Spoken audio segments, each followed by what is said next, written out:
چونکہ موسم سرد ہے، گلے جنریٹر پہ کام کر رہے ہیں، تو تھوڑا سا خیال رکھیں۔ اللہم صلی علی محمد وعلی آل محمد وبارک وسلم۔ حمد سے ایک شروع کرتا ہوں، چند چار حمد کی سماعت فرمائیں۔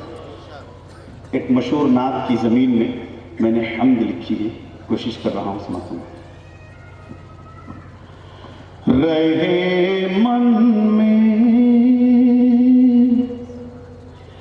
رہے من میں ہمیشہ رب، رہے من میں ہمیشہ رب، تو من میلا نہیں ہوتا، رہے من میں ہمیشہ رب، تو من میلا نہیں ہوتا، رہے من میں ہمیشہ رب، تو من میلا نہیں ہوتا،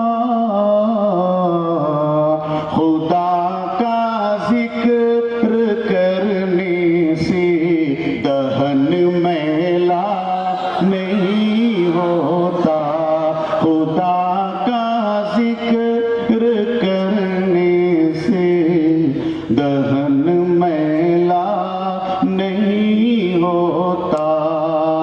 یہ حضرات ماشاءاللہ بہت ہمت افزائی کر رہے ہیں، آگے آنے والے بہت بڑے شعراء ناطقہ ہیں، ان کی حوصلہ افزائی کرنا ہے۔ یہ میرے بالکل سامنے ہے لیکن آواز ادھر سے نہیں آ رہی ہے۔ دو قدم پر صحیح تیرا کوچا، یہ بھی صدیوں کا فاصلہ لگے، یہاں سے بھی آواز آنی چاہیے۔ میں ان سے کہہ رہا ہوں کہ خاموش مزاجی تمہیں جینے نہیں دے گی، اس دور میں جینا ہے تو کوہرام مچا دو۔ تو شعراء کے لیے ماحول بننا ہے، تو ادھر سے بھی آوازیں آنی چاہیے، ادھر سے بھی ہاتھ اٹھنی چاہیے، ادھر سے بھی، ادھر کے لوگ ایک مرتبہ سبحان اللہ کہتے ہیں ہاتھ اٹھا کر، ماشاءاللہ ماشاءاللہ ماشاءاللہ، سبحان اللہ، جزاکم اللہ جزاکم اللہ جزاکم اللہ، بہت شکریہ۔ سماعت کریں شہر۔ خدا کا ذکر کرنے سے دہن میلا نہیں ہوتا۔ حدیث پاک کے حوالے سے شعر، نمازوں کی ادائی سے گناہوں کی صفائی ہے،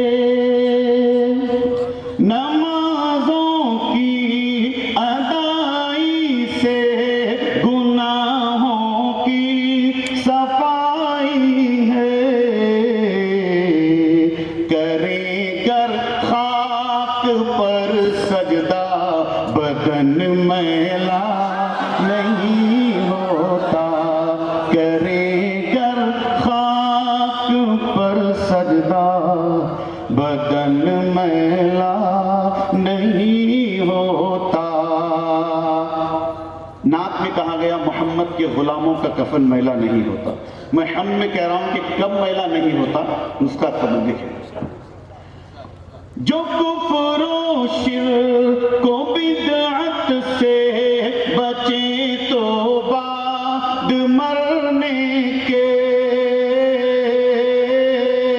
جو کفر و شرک و بدعت سے بچے تو بعد مرنے کے،